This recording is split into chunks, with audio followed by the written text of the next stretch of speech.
안녕하세요. 삼진 발표 시작하겠습니다. 저희 팀은 머신러닝을 활용한 공유 자전거 수요 예측 모델 구축을 주제로 진행했습니다.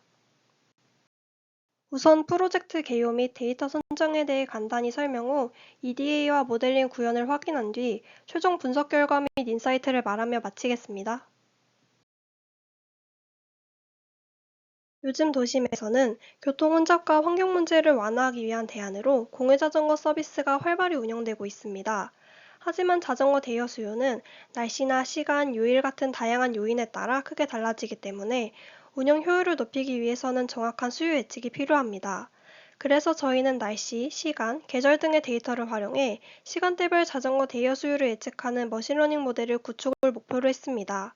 이를 통해 자전거를 효율적으로 배치하고 이용자들의 수요를 잘 대응할 수 있도록 하는 것이 프로젝트의 핵심입니다. 이러한 모델을 구현하기 위해서 사용한 데이터셋은 케글의 바이크 쉐어링 디맨드 컴페티션 데이터입니다.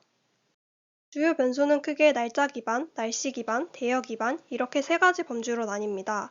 추가적으로 기본 변수들을 활용해 주요 시간대 같은 파생 변수를 만들어 모델링에 반영하였습니다. 자전거 대여수 분포들을 확인해 봤을 때 양해외도 형태를 띠고 있어서 모델링에 사용하기 위해선 데이터 변환이 필요했습니다.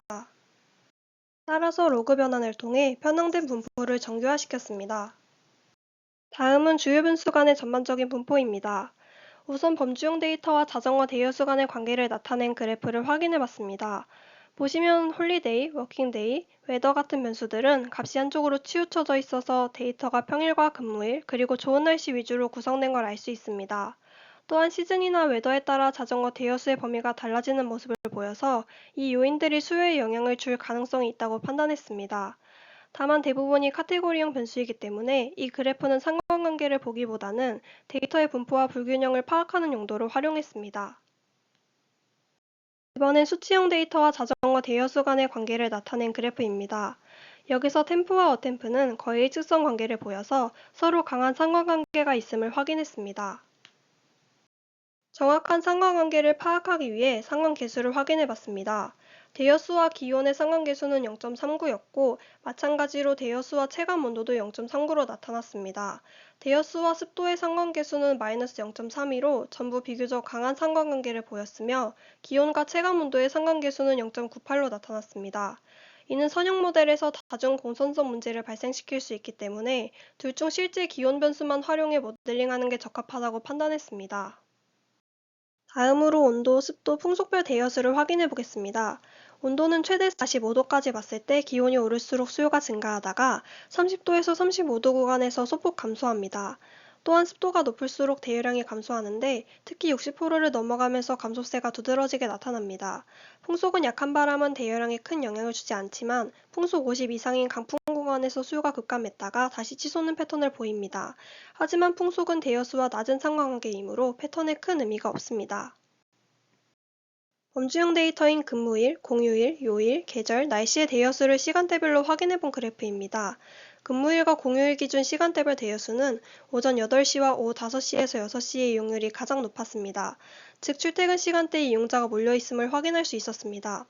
요일 기준 시간대별 대여수는 평일은 출퇴근 시간대 이용률이 높고 주말엔 출근 시간대 이용률이 매우 낮고 낮 시간대 이용률이 높게 나타나며 평일의 대여 패턴과 주말의 대여 패턴이 상반되게 나타났습니다. 이어서 계절 기준 시간대별 대여수는 계절과 상관없이 유사한 패턴을 보였습니다. 마찬가지로 날씨 기준 시간대별 대여수는 폭우와 폭설을 제외한 경우 모두 유사한 패턴을 보였습니다. 여기서 폭우와 폭설의 경우는 거의 이용자가 없다시피 봐도 무방했습니다. EDA 마지막으로 날짜별 대여수를 확인했습니다. 2011년에 비해 2012년도 자전거 대여수가 증가한 것으로 보아 공유자전거 대여 서비스 이용률이 상승하고 있는 것을 확인할 수 있었습니다. 월별 대여수 그래프를 보면 한겨울인 1월과 2월의 이용률이 저조하였고 날이 풀린 후엔 꾸준히 이용률이 높았습니다. 일별 대여수 그래프를 보면 모든 월의 평균 대여수가 1일과 8일에 매우 저조하다는 것을 확인할 수 있었습니다. 수집 데이터셋 도시인 워싱턴 DC 기준으로 특별한 공휴일이 없던 것으로 보아 원인을 찾지 못했습니다. 마지막으로 시간대별 대여수 그래프를 보면 앞서 확인했듯이 오전 8시와 9시 사이와 오후 5시에서 7시 사이의 이용률이 가장 높았습니다. 따라서 출퇴근 시간대 이용률이 가장 높다는 것이 중요하게 나타난 것을 확인할 수 있었습니다.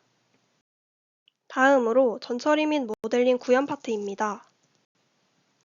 모델 성능 평가는 RMS-LE 지표를 사용했습니다. RMS-LE는 예측값과 실제값의 차이를 로그 변환에 계산하는 방식으로 값의 범위가 넓거나 왜곡된 데이터에 적합합니다. 또한 이상치에 덜 민감하고 과소 예측에 더 큰 페널티를 주는 특징이 있습니다. 모델 선정으로는 세 가지 회귀 모델을 사용했습니다. 먼저 리니어 리그레션은 가장 기본적인 선형 모델로 데이터의 전반적인 관계를 파악하기 위한 기준 모델로서 활용했습니다. 라쏘와 리치 회귀는 정교화를 통해 불필요한 변수를 줄이고 과적합을 방지하기 위한 모델로 선형 모델을 보완하기 위해 활용했습니다. 마지막으로 모델 적합도를 확인했을 때 가장 낮은 오류를 보인 랜덤 포레스트를 사용했습니다. 랜덤 포레스트 모델은 여러 결정 트리를 결합해 예측 정확도를 높이고 과적합을 완화하기 위한 강력한 앙상블 회귀 모델입니다. 모델링은 총 4단계 프로세스로 진행했습니다. 첫 번째는 베이스라인 단계입니다. 여기서는 4개의 모델을 모두 학습시키고 각 모델의 성능을 측정했습니다. 이를 통해 모델 간 성능 차이를 확인하고 이후 개선할 모델을 선정했습니다. 두 번째와 세 번째 단계는 1차와 2차 개선 단계로 베이스라인에서 선정된 모델만을 대상으로 재학습을 진행하여 성능을 점진적으로 개선했습니다. 마지막으로 지금까지 학습한 모든 모델의 점수를 취합하여 최종 성능을 비교했습니다. 1단계인 베이스라인의 모델링 파트입니다. 우선 전처리와 베이스라인 준비 과정을 설명드리겠습니다. 먼저 데이터 정리 단계에서 결측치는 없었고 웨더 이상치 한 건만 제거했습니다. 다음으로 피처 엔지니어링을 진행했습니다. 데이터 타임 컬럼에서 데이트, 이어, 먼스, 아워, 윅데이를 새로 생성했고 타겟 컬럼인 대여수는 로그 변환을 적용했습니다. 범주형 변수는 원핫 인코딩을 했고 불필요한 컬럼은 제거했습니다. 마지막으로 데이터 분할 단계에서는 8대2로 데이터셋을 분할하여 사용했습니다. 모델링을 리니어 리그레션, 라쏘, 리치, 랜덤 포레스트 순으로 진행했습니다. 표를 보면 랜덤 포레스트의 RMS-LE가 0.4954로 가장 낮은 점수를 기록하며 성능이 가장 우수했습니다. 그 다음으로 라쏘, 리치, 그리고 리니어 리그레션 순으로 점수가 높았습니다. 특히 리니어 리그레션은 RMS-LE가 약 2.31로 매우 높게 나타났으나 라쏘와 리치를 통해 점수가 크게 하락하는 것을 확인할 수 있었습니다. 이번 단계는 1차 개선 단계입니다. 베이스라인 성능을 바탕으로 선형회귀, 리치, 랜덤 포레스트 모델을 선정해 재학습했습니다. 각 모델별로 필요한 전처리와 피처 개선을 적용하여 성능을 높였고 이를 통해 이후 2차 개선 단계로 이어갈 기반을 마련했습니다. 랜덤 포레스트는 이상치에 강하여 추가 작업을 하지 않았고 구간 하나만 추가적으로 진행했습니다. 1차 개선 결과를 보면 선형회귀와 리치가 각각 RMS-LE가 2.306에서 0.615로, 0.622에서 0.615로 개선되었습니다. 선형회귀에서 피처 엔지니어링을 시행한 결과 추가적으로 개선할 게 없어서 리치와 동일한 RMS-LE가 나온 것으로 보입니다. 랜덤 포레스트는 0.495에서 0.436으로 약 0.06 정도 성능이 향상되었습니다. 즉, 1차 개선을 통해 모든 모델이 성능이 개선되었고 특히 랜덤 포레스트가 여전히 가장 우수한 성능을 보여 최종 모델로 선정하여 2차 개선을 하게 되었습니다. 이번 단계는 2차 개선 단계입니다.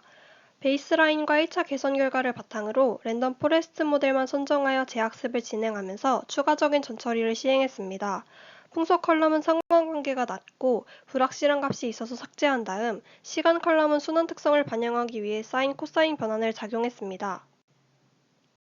2차 개선 단계 결과를 보면 랜덤 포레스트 모델을 재학습한 결과 RMS-LE가 0.436에서 0.410으로 약 0.027 정도 개선되었습니다. 학습을 마치고 베이스라인 단계부터 2차 개선 단계까지 학습한 모델의 결과를 취합하여 가장 성과가 좋은 모델을 선정하였습니다. 표를 보면 2차 개선을 한 랜덤 포레스트의 RMS-LE가 0.410으로 가장 낮은 점수를 기록하였고 최종적으로 가장 우수한 성능을 보여주었습니다. 따라서 랜덤 포레스트가 최종 모델로 선정되었습니다. 랜덤 포레스트로 공유 자전거 수요 예측을 했을 때 랜덤 포레스트의 최종 RMS-LE가 0.410으로 캐글 순위에서 336등 상위 11% 수준에 해당했습니다. 피처 중요도를 보면 시간대 변수가 대여량의 패턴 결정에 가장 큰 영향을 미치며 이 변수가 분할 기준으로 자주 사용되면서 중요도가 가장 높게 나타났습니다. 그 다음으로는 템프, 워킹데이, 윅데이 순으로 중요도가 높게 나타났습니다. 즉, 랜덤 포레스트 모델에서 시간대와 기상, 근무일 관련 변수들이 모델 성능에 큰 영향을 주었습니다. 처음 베이스라인의 랜덤 포레스트 산점도와 최종 모델인 2차 개선 랜덤 포레스트 산점도를 비교해보면 분산이 적어지면서 많이 개선된 것을 확인할 수 있었습니다. 인사이트를 확인해보면 선형 모델은 피처 엔지니어링 방식에 따라 성능 차이가 크게 나타났습니다. 모델 특성에 맞게 피처를 구성하거나 리지나 라쏘 모델을 사용한다면 충분히 활용 가능함을 확인할 수 있었습니다. 앙상블 모델에서도 피처 엔지니어링에 따라 성능 차이가 있었고, 선형 모델과 앙상블 모델을 함께 학습하여 정확도와 계산 비용의 트레이드 오프를 이해할 수 있었습니다. 또한 미국 워싱턴 자전거 대여 데이터에서 수요에 가장 큰 영향을 미치는 요소는 시간, 온도, 근무일, 요일 순으로 나타났습니다. 이를 통해 지역 환경과 라이프 스타일을 먼저 파악하면 유사한 교통 수요 분석 시 더 나은 성과를 기대할 수 있음을 확인했습니다. 최종 인사이트를 확인해보면 분석 결과 선형 모델은 피처 엔지니어링 방식에 따라 성능 차이가 크게 나타났습니다. 모델 특성에 맞게 피처를 구성하면 빠른 의사결정 환경 속에서도 충분히 활용 가능함을 확인했습니다. 앙상블 모델에서도 피처 엔지니어링에 따라 성능 차이가 있었고, 선형 모델과 앙상블 모델을 함께 학습하며 정확도와 계산 비용의 트레이드 오프를 이해할 수 있었습니다. 또한 미국 워싱턴 자전거 대여 데이터에서 수요가 가장 큰 영향을 미친 요소는 시간, 온도, 근무일, 요일 순으로 나타났습니다. 이를 통해 지역 환경과 라이프 스타일을 먼저 파악하면 유사한 교통 수요 분석 시 더 나은 성과를 기대할 수 있었습니다. 이상으로 3팀의 머신러닝을 활용한 공유자전거 수요 예측 모델 구축 발표를 마치겠습니다. 감사합니다.